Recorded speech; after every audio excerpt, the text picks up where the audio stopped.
우리가 사무엘상 말씀을 함께 살펴나가면서 하나님의 마음에 합한 사람, 하나님의 마음에 합한 사람이라는 것은 태어나는 것이 아니라 하나님께서 준비하신 그 훈련의 과정을 통해서 만들어져 가는 것이다라는 것을 발견하게 됩니다.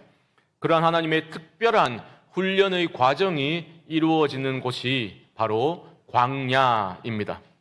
다윗뿐만이 아니지요. 하나님의 구원 역사에 귀하게 쓰임받은 리더들은 저마다의 광야 훈련을 경험하였습니다. 모세가 대표적인 경우라 할 수 있겠지요. 모세는 미디안 광야에서 40년을 훈련받았습니다. 그 후에야, 광야 훈련 후에야 위대한 그 출애굽의 거룩한 사명을 받게 되고 사명의 길로 접어들게 되었습니다. 우리가 지금 살펴보고 있는 다윗도 지금 유다 광야 훈련소에서 혹독한 훈련을 받고 있는 겁니다. 우리 주님도 그러하셨습니다. 공생의 사역을 시작하시기 전에 광야에서 주님은 40일 동안 금식 기도하셨습니다. 위대한 사도 바울의 경우도 그렇지요. 부활의 주님을 그 다메섹 도상에서 만난 후에 곧바로 선교 현장에 투입된 것이 아니었습니다. 갈라디아서 1장을 보면 자신이 아라비아로 갔다라고 말하고 있죠. 그가 사도 바울이 왜 아라비아 광야로 나아갔던지에 대해서는 그것은 추측의 영역에 속해 있지만 분명한 것은 그 아라비아 광야의 시간을 통해서 하나님은 사도 바울을 훈련시키셨고 하나님이 쓰시기에 합당한 도구로 만들어 가셨다라는 것을 기억해야 하겠습니다. 또 그래가지고 필 받으셔가지고 나도 광야로 가야겠다 이러면서 땅 보러 다니시고 그러실 필요는 없어요. 우리가 복잡한 도시 생활 중에도 광야를 경험할 때가 있지 않습니까? 내가 믿고 의지하던 그 모든 것들의 확실성이 무너지고 별 생각 없이 당연한 것으로 여기고 살던 그 삶의 터가 흔들리는 그런 경험을 하게 될 때 우리는 광야를 경험하게 되는 겁니다. 외로움과 고독감에 몸서리를 치게 되는 시간이죠. 광야에 홀로 서게 되어 도대체 산다는 것이 무엇인가? 그 목적과 의미와 이유에 대해서 질문할 수밖에 없는 그러한 광야의 시간을 맞이하게 될 때가 있다라는 거죠. 여러분, 광야는 자발적으로 나아가는 경우보다 비자발적으로 몰려나가게 되는 경우가 많지만 분명한 것은 우리가 그러한 광야의 시간을 맞이하게 될 때에 하나님께서 나를 훈련시키시는구나. 그 하나님의 뜻이 있음을 우리는 믿고 나아가야 하겠습니다. 오늘 본문은 모압의 그 안전한 요새를 떠나서 유다 헤렛 수풀에 머물고 있던 다윗에게 사람들이 찾아와서 한 소식을 전해주는 것으로 시작하고 있는데요. 1절 중반절부터 보시면 보소서 블레셋 사람이 그일라를 쳐서 그 타작 마당을 탈취하더이다 하니 이 소식을 듣게 된 거예요. 그일라라는 지역은 블레셋의 접경 지역에 있었습니다. 그러니까 그 추수할 때만 되면 블레셋 사람들이 급습을 해서 그일라를 급습해서 그 추수한 양곡들을 수탈해 가는 탈취해 나가는 일들이 종종 발생했던 것 같습니다. 그 소식을 전해준 겁니다. 블레셋은 이스라엘의 주적이지요. 블레셋이 그 주적이 하나님의 백성들을 괴롭히고 있다라는 소식을 들었을 때 아마도 다윗의 심경은 복잡해졌을 것 같습니다. 왜 그렇겠습니까? 지금 이렇게 도망자 신세이긴 하지만 다윗은 기름 부음을 받았지 않습니까? 이스라엘의 왕으로 기름 부음을 받았다라는 거죠. 그러니까 이런 위기 상황에서 하나님의 백성들을 위해서 어떠한 제대로 된 활약을 내가 해야 되는 것 아니겠는가라는 그러한 부담감을 다윗이 가졌을 가능성이 높습니다. 사실 그렇지 않습니까? 하나님이 왜 사울을 왕으로 세우셨습니까? 분명히 주신 사명이 있었잖아요. 사울을 통해서 이스라엘을 블레셋의 손에서 구원해내라. 이것이 하나님이 주신 사명이었습니다. 그런데 지금 그 사명이 내팽겨쳐져 있다라는 거죠. 그저 다윗을 죽이기에만 혈안이 되어서 하나님의 나라는 잊은 채 자기 나라만을 공고히 세워나가기에 급급했던 그러한 사울, 그 사울이 내팽겨 쳐버린 그 사명을 다윗이 내가 이거 감당해야 되는 것 아닌가라는 부담을 가졌을 가능성이 매우 높습니다. 하지만 동시에 또 어떤 마음도 있었겠습니까? 지금은 때가 아니다. 나서면 안 된다라는 생각 또한 있었을 겁니다. 왜요? 지금 다윗은 사울의 추격을 피해서 숨어 지내는 형편 아닙니까? 이런 상황에서 전면에 나선다라는 것은 다윗 자신뿐만 아니라 자신을 따르는 그 사람들도 위험에 노출시켜버리는 그러한 행동이 될 수 있기 때문에 다윗의 심정이 매우 복잡했을 겁니다. 바로 이때에 이런 복잡한 상황 속에서 많은 생각들이 일어날 때에 다윗이 어떤 행동을 했는가라는 것을 우리는 주목해야 하는 건데요. 2절 말씀을 보십시오. 2절 이에 다윗이 여호와께 묻자와 이르되 내가 가서 이 블레셋 사람들을 치리이까? 여호와께서 다윗에게 이르시되 가서 블레셋 사람들을 치고 그 일날을 구원하라 하시니 다윗이요 가장 먼저 여호와 하나님께 여쭈어 보고 있습니다. 이것은 지난 시간에 살펴본 것처럼 노브 땅에서 다윗이 실수할 때와는 사뭇 달라진 그러한 다윗의 모습입니다. 형식적으로 묻는 게 아니라 하나님의 뜻을 가장 먼저 최우선적으로 지금 다윗이 구하고 있는 거죠. 이러한 다윗의 모습은 참으로 중요한 신앙의 원리를 가르쳐주고 있습니다. 연약하여 실수하고 넘어질 수 있지만 그런 실패의 경험을 통해서 우리는 자라가야 한다라는 거죠. 두려움에 빠져서 거짓말을 시키고 떡과 칼을 먼저 구하고 또 가드로 도망쳐서 침을 질질 흘리면서 미치광이 행세를 해서 겨우 목숨을 건졌던 그 다윗이 그러한 처절한 실패의 경험 후에 지은 시가 시편 34편이라 하지 않았습니까? 너희는 여호와의 선하심을 맛보아 알지어다. 그에게 피하는 자는 복이 있도다. 이것은 실패의 경험 후에 다윗이 그의 믿음으로 고백한 내용인 거죠.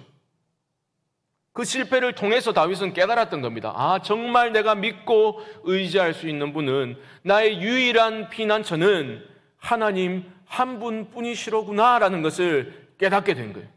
그런 다윗의 믿음이 회복되면서 지금 다윗이 달라진 모습으로 나아가고 있는 겁니다. 그 믿음이 회복되었기 때문에 다윗은 안전한 요새를 떠날 수 있었지요. 위험이 도사리고 있는 헤레 숲으로 유다 광야로 들어갈 수 있었던 겁니다. 믿음이 있었기 때문입니다. 비록 약한 숲풀에 거하고 있다 할지라도 하나님이 함께 하시는 숲풀이라면 그 어떤 강력한 요새보다 안전하다라는 것을 다윗이 믿었다라는 거죠. 우리도 마찬가지입니다. 과거의 실패와 실수를 자책하거나 그런 어리석은 죄악을 용서해 달라는 회개의 기도만 반복하면 안 된다라는 겁니다. 신앙생활은요, 날마다 과거의 잘못을 하나씩 지워나가는 것이 신앙생활이 아닙니다. 과거에 내가 지은 어리석은 죄악들 리스트를 쫙 뽑아놓고 날마다 하나씩 지워나가는 일에 집중하는 것이 참 회개가 아니다라는 겁니다. 물론 회개는 필요하죠. 그리스도의 십자가 보혈의 은혜를 의지해서 회개 기도를 해야 됩니다. 하지만 그런 기도에 그칠 것이 아니라 한 걸음이라도 믿음의 발걸음을 내디딜 수 있어야 한다라는 겁니다. 그 자리를 답보할 것이 아니라 한 걸음이라도 전진해야만 하는 겁니다. 다윗처럼 말입니다. 다윗은 실패 후에 죄책감에 얽매여서 주저앉아 있지 않았지 않습니까? 광야를 지나면서 그의 영혼이 오직 여호와 하나님께로 확정되어져 가고 있는 모습을 우리는 지금 보고 있는 겁니다. 이게 곧 다윗의 믿음이 자라고 있는 모습이다라는 거죠. 사랑하는 성도 여러분, 우리는 저마다 광야 경험을 하게 될 수 있습니다. 여러분, 광야를 맞이하게 될 때 어떻게 반응하시겠습니까? 어려우니까 원망하고 불평할 수 있겠죠. 또 하나님의 사랑을 의심할 수도 있습니다. 여러분, 하지만 그렇게 원망이나 불평이나 하나님의 사랑을 의심하는 자리로 들어가는 것이 아니라 이 훈련의 과정을 통해서, 광야를 통해서 나를 다듬어 가시고 정금 같은 믿음의 사람으로 만들어 가시는 하나님의 손길을 신뢰하실 수 있기를 주님의 이름으로 축복합니다. 여러분, 광야를 통해서 이것 한 가지만 배워도 그 인생은 성공한 인생입니다. 하나님만 바라보고 하나님을 신뢰하기 때문에 가장 먼저 하나님께 여쭈어 볼 수 있는 것, 내 뜻이 아니라 하나님의 뜻을 먼저 여쭈어 보고 구할 수 있는 그런 인생, 하나님이 어찌 책임져 주시지 않겠습니까? 다윗은 가장 먼저 하나님의 뜻을 여쭈어 보았습니다. 그리고 하나님은 답변을 주셨죠. 블레셋을 치고 그 일날을 구원해내라 답변을 주셨습니다. 그런데 다윗은 곧바로 사람들의 반대에 직면하게 되지요. 3절 말씀입니다. 다윗의 사람들이 그에게 이르되 보소서 우리가 유다에 있기도 두렵거늘 하물며 그 일라에 가서 블레셋 사람들의 군대를 치는 일이니까 한지라. 하나님 오케이 사인 주셨어요. 가라 하셨어요. 그런데 사람들이 반대를 하고 있습니다. 반대의 이유는 너무나 단순하고 합리적입니다. 지금 우리는 사울의 눈을 피해서 도망다니며 숨어 지내는 형편인데 어찌 전면에 나서서 블레셋과 싸워 이기고 그 일날을 구원해낼 수 있다는 말입니까? 어떻습니까? 너무 합리적인 반대의 이유 아닙니까? 틀린 말이 아니라는 겁니다. 아마도 그들은 이런 식으로 말했을 것 같아요. 이건 사울 왕이 할 일이지 다윗 당신이 해야 할 일은 아닙니다. 지금 헛짓거리를 하고 있는 그 사울 왕이 책임져야지 왜 우리가 목숨 걸고 그 사람들을 위해서 행동해야 한다는 말입니까? 물론 사람들 구해야죠. 하지만 적어도 지금은 그때가 아닙니다. 합리적인 반대의 이유였을 겁니다. 다윗 입장에서 너무 답답했겠죠. 하나님께 여쭈어 보았고 답변을 받았는데 사람들이 반대를 하고 있으니 얼마나 답답했겠습니까? 만약 여러분들이라면 어떻게 하시겠습니까? 이때 다윗은 기도도 안 해보고 믿음 없이 반대하는 것들 다 필요 없으니 내게서 떠나가라 그렇게 외치지 않았습니다. 혹은 합의점을 찾기 위해서 그들과 상의하거나 논쟁하지도 않았습니다. 대신에 다윗은 다시 한번 하나님께 여쭈어 보고 있습니다. 4절을 보시면 다윗이 여호와께 다시 묻자온대. 중요합니다. 하나님께 다시 여쭈어 보고 있죠.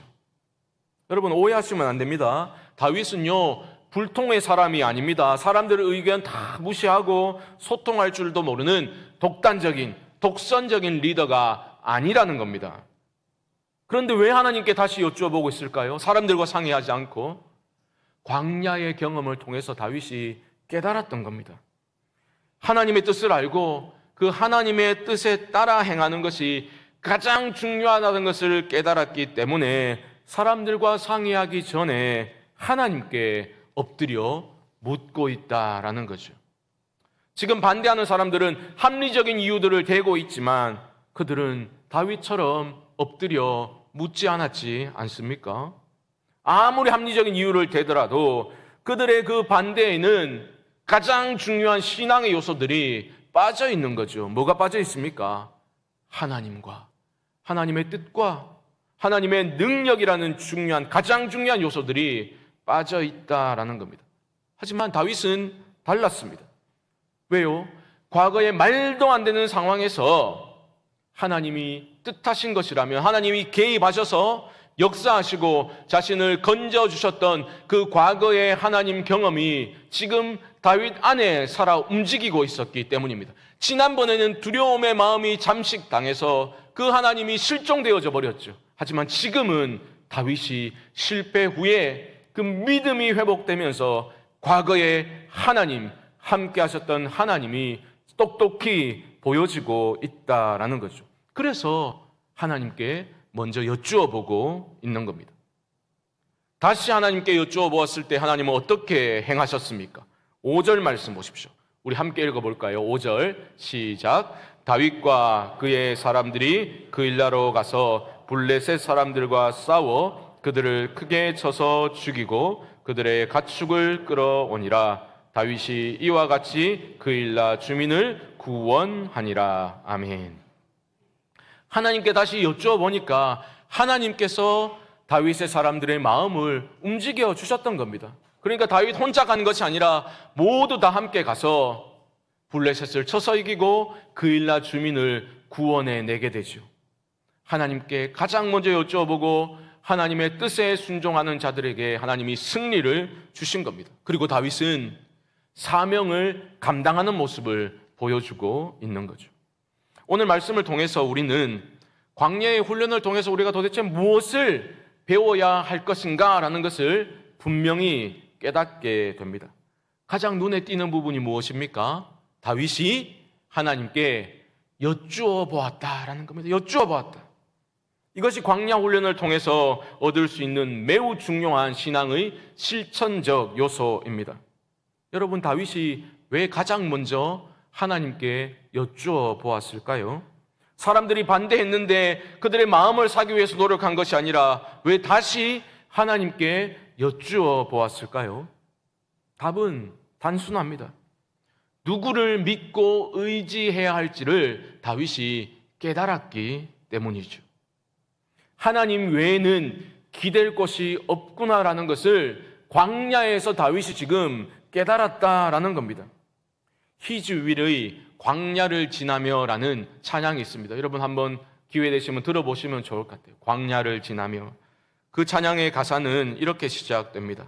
왜 나를 깊은 어둠 속에 홀로 두시는지, 어두운 밤은 왜 그리 길었는지, 나를 고독하게, 나를 낮아지게, 세상 어디도 기댈 곳이 없게 하셨네.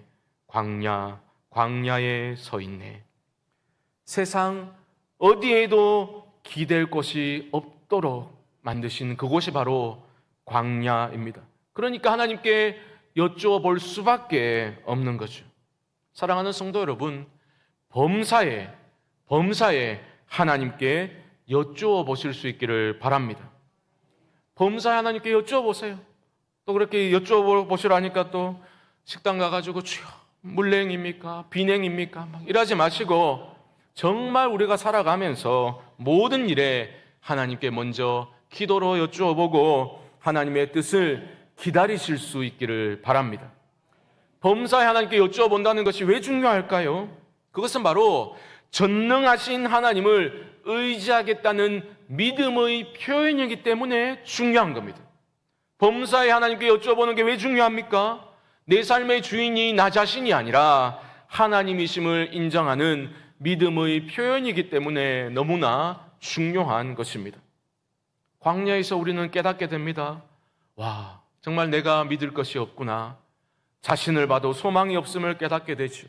나의 무능과 연약함과 어리석음을 깨닫게 됩니다. 반면에 나의 자금과 무능을 깨달을 뿐만 아니라 하나님의 크심과 전능하심을 깨닫게 되죠. 그 광야에서 신실치 못한 나 자신을 발견할 뿐만 아니라 영원토록 신실하신 하나님 아버지를 분명히 보게 되는 겁니다. 사람들이 아니라 하나님을 믿고 순종해야만 내가 제대로 살 수 있겠구나라는 확신을 얻게 되는 것이 바로 광야입니다. 다윗이 하나님께 여쭈어보았잖아요. 그 행위 자체도 너무나 중요하지만 결국 다윗이 여쭈어본 그 질문의 핵심이 무엇인가라는 것을 우리는 살펴봐야 할 것입니다. 표현해 보자면 다윗은 무엇을 여쭈어보았습니까? 핵심에 무엇이 있었습니까? 나 자신의 안위를 위할 것인가? 아니면 하나님 주신 사명을 위할 것인가? 이 질문을 했던 겁니다. 더 줄여서 말하면 나를 위할 것인가? 하나님을 위할 것인가? 이것이 질문의 중심에 있었습니다. 사실 다윗의 무리들이 반대했던 이유가 무엇이었습니까? 지금 우리가 도망자 신세인데 우리가 하나님의 백성을 어찌 구원해 내겠는가? 이 말 아닙니까? 그런데 다윗은 하나님께 여쭈어 본 겁니다. 자신의 안위에 대한, 따르는 무리들의 안위에 대한 두려움이 다윗 안에도 있었겠지요. 그렇기 때문에 두려웠기 때문에 다윗은 기도한 것 아니었겠습니까? 흔들림이 있었기 때문에 어쩌면 더 기도하게 되었을 겁니다. 내 뜻이 아니라 하나님의 뜻이라면 위험하더라도 순종으로 나아갈 수 있도록 하나님 힘과 용기를 주십시오라는 간구의 소원이 바로 하나님께 여쭈어 보는 그 행위에 포함되어져 있는 것 아니겠습니까? 어떻습니까? 우리는, 저를 포함해서 우리 모두는 늘 하나님의 뜻보다는 나의 안위와 나의 행복이 우선이지요. 하지만 하나님은 광야의 훈련을 통해서 우리 모두의 그 공고한 자아의 껍질이 부서지고 깨어지게 하십니다. 광야를 지나며라는 그 찬양의 마지막은 이렇습니다. 내 자아가 산산이 깨지고 높아지려 했던 내 꿈도 주님 앞에 내려놓고 오직 주님 뜻만 이루어지기를, 나를 통해 주님만 드러나시기를 광야를 지나며. 오직 주님 뜻만 이루어지기를, 나랑 상관없는 것이 아니라 나를 통해 주님만 드러나시기를, 이런 신앙의 고백이 광야의 훈련을 통해서 우리 모두에게, 우리 모두 안에서 터져 나오기를 하나님은 바라고 계신다라는 겁니다. 사랑하는 성도 여러분, 나의 안위와 나의 작은 행복을 위해 살아가는 것이 아니라 하나님의 뜻이 무엇인지를 여쭈어 보실 수 있기를 바랍니다. 사람들 편에 서는 것이 아니라 하나님 편에 서실 수 있기를 주님의 이름으로 축복합니다. 이것이 바로 사울과 다윗의 결정적인 차이점 아니었습니까? 사울에게 하나님이 아말렉을 진멸하라 명령하셨죠. 그때 불순종하게 되었습니다. 사울이 많은 변명을 했지만 결국 자신의 입으로 실토한 불순종의 이유가 무엇이었습니까? 사무엘상 15장 24절 말씀 한번 보여주시면요, 내가 범죄하였나이다. 내가 여호와의 명령과 당신의 말씀을 어긴 것은 내가 백성을 두려워하여 그들의 말을 청종하였음이니이다. 이겁니다. 사울은 하나님께 여쭈어보지 않았죠. 그는 하나님보다 사람들을 더 두려워했습니다. 이 사람들이 흩어지게 되면, 내게서 떠나가게 되면, 나의 왕권이 약화되면 어떡하지? 두려웠습니다. 그래서 그는 결정적일 때에 하나님 편이 아니라 사람 편에 서버렸던 것입니다. 하나님의 음성, 하나님의 말씀이 아니라 사람들의 말을 청종해 버렸다라는 것입니다. 여러분은 어떻게 하시겠습니까? 광야를 지나며 오직 하나님만 의지하는 법을 배우실 수 있기를 바랍니다. 하나님께 가장 먼저 여쭈어보고 나의 안위와 나의 행복이 아니라 하나님의 뜻과 하나님이 주신 사명을 위해 살아가는 그런 삶의 영광스러움과 복됨에 대해서 확신하면서 순종으로 나아가실 수 있기를 바랍니다. 두려움과 염려에 잠식당해서 사람들 편에 서는 것이 아니라 하나님 편에 서십시오. 갈라디아서 1장 10절 말씀 한번 보시면, 이제 내가 사람들에게 좋게 하랴 하나님께 좋게 하랴 사람들에게 기쁨을 구하랴, 내가 지금까지 사람들의 기쁨을 구하였다면 그리스도의 종이 아니니라. 여러분, 우리가 이렇게 좋은 환경에서 편안하게 앉아서 예배를 드릴 수 있다는 것, 우리 앞서 이 땅을 밟은 수많은 선교사님들의 헌신이 있었기 때문 아닙니까? 여러분, 교회 달력을 보시면, 요즘 누가 교회 달력 보나 그러지 마시고 한 번씩 보시기 바랍니다. 교회 달력 보시면 올해는 하나님께 순종해서 이 땅을 밟았던 선교사님들에 대한 간략한 소개와 글이 담겨져 있거든요. 8월달 달력 가서 한번 보시기 바랍니다. 스크랜턴 선교사님의 소개, 또 글이 나오고 있는데요, 이렇게 적혀 있습니다. 처음에는 암담하기도 했으나 조선에 오게 된 것이 기뻤다. 그들에게 하나님의 복을 전하고자 하는 마음이 점점 커졌다. 내가 하는 일이 이 땅의 사람들 마음에 들든지 안 들든지 나는 이 땅의 사람들을 사랑하기로 마음 먹었다. 이게 하나님이 주신 마음이죠. 자신의 모든 안락한 삶을 포기하고 그 당시 얼마나 조선 땅이 미개했습니까? 그 땅을 밟았습니다. 그리고 사람들이 듣든지 안 듣든지, 그들의 마음에 들든지 안 들든지 이 땅의 사람들을 사랑하기로 마음먹었다. 이런 헌신이 있었기 때문에 우리가 이렇게 예배를 드릴 수 있는 겁니다. 사랑하는 성도 여러분, 꼭 기억하십시오.